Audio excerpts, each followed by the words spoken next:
Today, we talk about sneaker of the year, huh? Bet. Let's get into it. I don't know, man. I briefly talked about this already, but we may have some installments for that segment in this group here. Definitely these Jordan ones, not the UNC ones, but the white on white ones will definitely make my short list because that was supposed to be the OG original release of Off-White and Nike. Not the Chicago colorway, but I discussed that in a previous video of how he made the change from the initial white to the Chicago colorway as the debut colorway. And actually, if I remember correctly, the prototype pictures in Ish hinted at a possible air bubble, like an Air Max bubble in the Jordan 1, which would have been incredible. So as a consolation, we still got the white on white without the air bubble, but it is what it is. I'll still put that on my short list. The other thing I would put on my short list is the All Hallows Eve Blazers. Those issues are so beautiful. It's insane. I forgot to preface this video by saying, I don't know how the fuck people keep track of like all these releases throughout the year. I don't even buy as many shoes. Okay, no, I take that back. So this year I bought a fuck ton of shoes, but they were shoes like from years past. So for example, this came out 2017, I believe, but I bought it this year. This came out, I forget what year, definitely no time recently. Still bought it this year. What else? The Grinch Kobe's. Bought these this year? Actually, I think I bought these last year. Never mind. But yeah, there's so many shoes I bought this year that came out many years prior. So they technically don't count as best shoes of 2018. But let alone that, I still bought several shoes that came out this year, but I can't keep track of them shits. I don't know how the fuck these other YouTubers that like stay up on every release and buy almost every release stay up on this shit. So I have no fucking clue. I mean, they probably Google a lot of it, but whatever. But just from recollection, who I would put on that short list would be definitely the white Off-White Jordan 1, the All Hallows Eve Off-White, getting a hit here. The press, oh no, the presses didn't come out this year. Well, at least not the OGs. I just have the OGs. What else, my guy? The Air Max 270. You got to put it. I would put it on my list. Definitely not at the top of the list, but if you think about it, first ever lifestyle Air Max model, non-performance running model, and secondly, the biggest air bubble to date. Now that will be surpassed this coming year with the Air Max 720, but for the time being, that was a winner. And it initially came out in the non-Flyknit versions. Here's the Flyknit version. I may still pull the trigger on the Volt version that came out with the black upper. That ish looks fire. I wish that was a debut color. I really wasn't feeling any of the debut colorways, but anyway. So that would be on my short list. What else came out this year? Did Adidas do anything interesting? I guess the Futurecraft 4D, was that this year? The OG? That might have been tail end of last year, actually. See, this is the thing, like, especially with December releases, it just gets so murky. But yeah, if that was this year, I'll throw that on there for sure. Historic shoe, 4D, the OG 4D runner. What else came out this year? The Union Jordan 1 is not on my list at all, my God. Like, what did they do, really? And I probably should have done some more homework before I bashed them like that. But I'm not really bashing them. It's a cool shoe. But how many fucking Jordan 1s we going to do, my guy? Jesus. I heard some of these other YouTubers saying, like, court purples and the greens and shit were on their list. I'm like, what? Get the fuck out of here. No one's going to be talking about that shit in 2 months, let alone fucking shoot. Get the fuck out of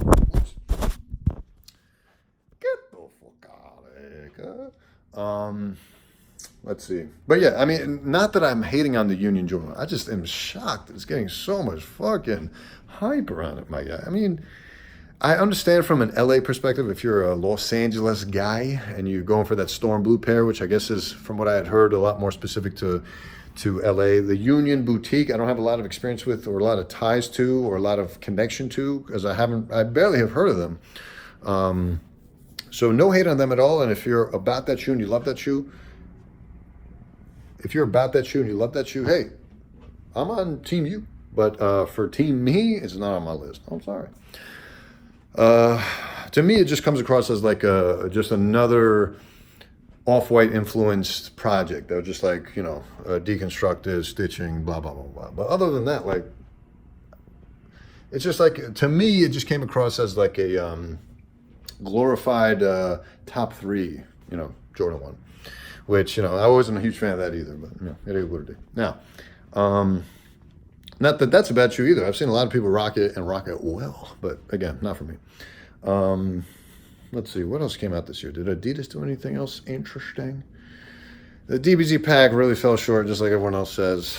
My God, I really wanted the Cell pair, but to put it on the Pro Fear, like, ugh. Come on, man. Cell was like such a badass. I didn't watch much DBZ growing up, but that was the one saga I think I watched from start to finish. I just happened to be on Cartoon Network at around the time that I caught it and was like, oh shit, this is cool. And then I kept up with it. But I didn't follow the Majin Buu saga. I didn't catch the Frieza saga before that. So I really wanted that Cell pair because I thought he was such a badass too for being this villain that like absorbs other villains along the way to become more OD. It was just like this crazy dope storyline. So yeah, unfortunately they shit the bed on those release models. So I don't know what was going on there. I really wonder sometimes what the fuck is going on over at Adidas headquarters. Who's at these meetings making these decisions? Like, yep, Derupt. That's the dope shoe. Like I remember reading about it because again, this was still at the beginning of the Adidas hype, Boost hype, day to day to day. On the heels of all this ish, Yeezy's going well, pre-current shenanigans. And I remember they put out the Derupt images and started to talk about the release of it, and there was still some buzz around Adidas, so people were at least eyeing the ish.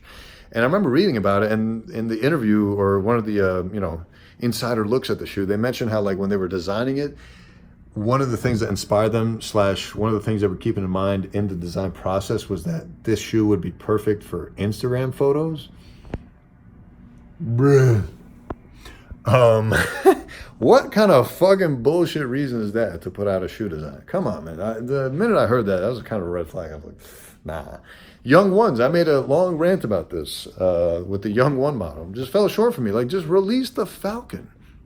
I'm sorry, not the Falcon. They did release the Falcon. That's a different shoe. The Falcondorf, the OG Falcondorf. What the fuck you doing, girl? Just release that. But again, I'm more of a niche OG collector because I'm like, if I want this model, because again, I don't like to follow the trends to the point where like I only buy what's on trend because eventually that will be off trend. And I'm trying to wear my ish because this ish is expensive. And so to me, it's more about the storytelling and the design details behind the shoe that either inspire me or speak to me already. And that way they can stay timeless because I realized early on when I started buying clothes, seriously, that let alone shoes, that if you buy just trendy shit, once it comes off trend, you're like, what the fuck am I doing with this garbage? You know what I'm saying? So, you really want to be careful of that. You want to, at least in my opinion, you want to be able to buy pieces, especially because I don't sell.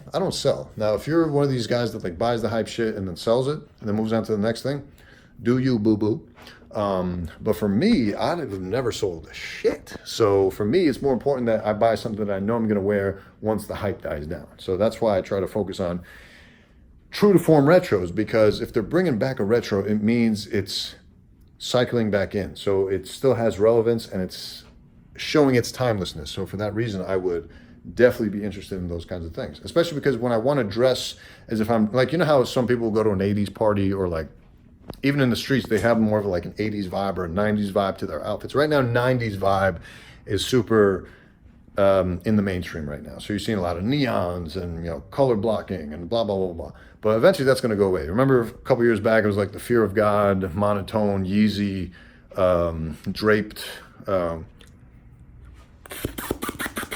mustache hair, draped kind of aesthetic, and that kind of came and went. So, you want to try and stick to more timeless,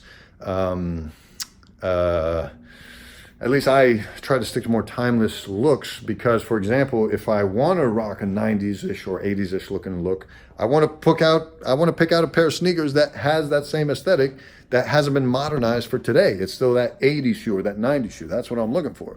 So that's what I try to do. Anyway, we're kind of getting off topic here. What else would make my short list? Oh, the Element 87s. On my short list, but it definitely didn't deserve the hype early on as shoe of the year. I don't know what the fuck was going on with that. Like, what? I get it, see-through, but like that was not the first time we'd seen that on a shoe. So what was it about it really? It was based on how the story went. It was supposed to be the debut model for React technology, cushioning, but it became the first lifestyle React technology cushioning to debut, as opposed to the Epic React Flyknit, which came out that, what do you call it, that debuted it as far as like a non-covered form. And then the year before, in 2017, when they released the Hyperdunks, they contained also React foam, but it was encased, blah, blah, blah. I don't think they promoted it well at that time, but it is what it is. With that said, the Element 87 was supposed to be the debut models, but at the very least, supposedly, but at the very least was the debut lifestyle model. So from that standpoint, I still put it on my list. But as an overall package to say that it was the shoe of the year, I didn't understand. Not enough people provided me with justifications for why. It definitely belongs on the short list. It didn't wow me to that extent. The same way like the All Hallows Eve pair did, for example. Or the story behind how epic the off-white Jordan 1 is, and then with the white one coming out, which was supposedly supposed to be the OG colorway, that's more like enticing and convincing as far as like an argument for me, just because of the big deal off-white has become. Am I right? Now, what else is on that list? Oh, the Fear of God's for show are on that list. Haven't gotten them yet. Definitely will be getting them. Just to see how Jerry was allowed the opportunity to fuck with a silhouette. Be like, nah, motherfuckers, you're giving me my own Air Fear of God. The fucking balls of this guy. Bravo, Jerry Lorenzo. You get one of these. Yeah, my God, that's dope. Because, I mean, you nailed it. Like, you can't just keep bringing back the same silhouettes and just slapping on either new materials or at the very least just fucking colorway changes. It's not going to cut it moving forward. Like, it works to some extent, but that's not a lasting model. So it's nice that they allowed Jerry to, like, you can clearly see, I mean, again, I've been putting it off my Fear of God Hypebeast history video, but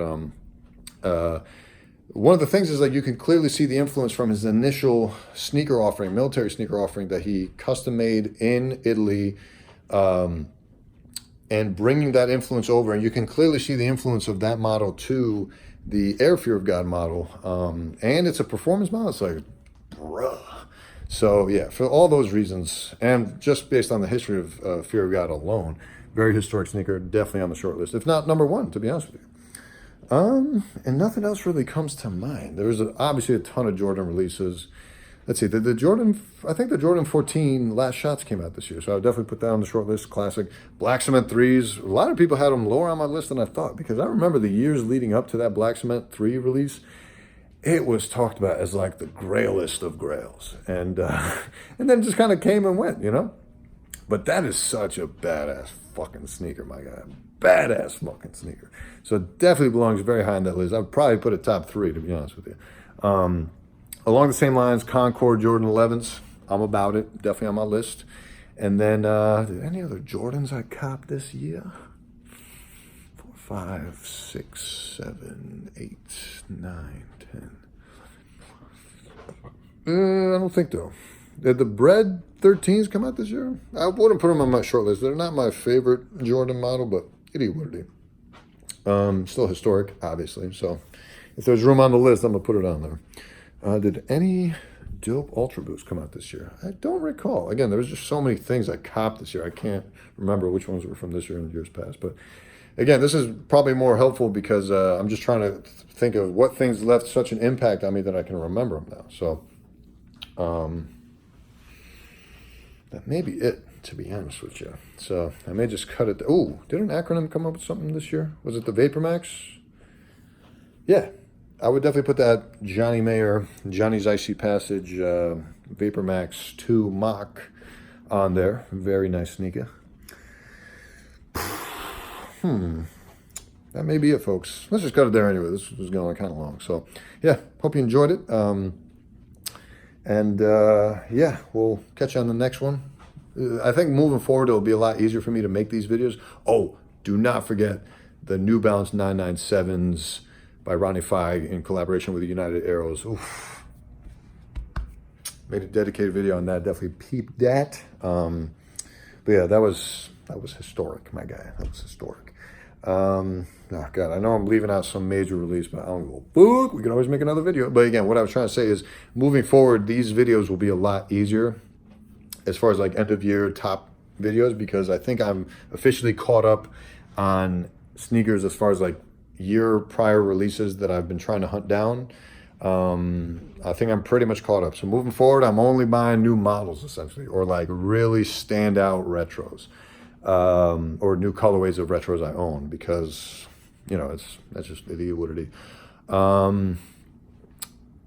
And that just reminded me with the Yeezy line, if the static V2s are not on that list, V1s aren't on that list, then definitely the V2s, because that definitely came out this year. The Wave Runner 700 OG colorway, I want to say it was last year, right? I know I got it last year. I know the mass release was this year, so if that counts, definitely count it, because that shoe is historic as fuck too. Because oh man, I've been meaning to make a video about that too. I just have been swamped. Yeah, let's just cut it there, guys. Let's just cut it there. So yeah, moving forward, this will be a lot easier, because I'll be able to keep a clear mind of what shoes I'm buying. Should be a lot less shoes moving forward as far as like year to year number of shoes I'm buying. I'll probably still buy a fuck ton of shoes, but you know, it is what it is. Anyway, I hope you enjoyed it, and a happy new year. Unless this gets edited and put out after that, in which case, fuck it. Peace. Bye.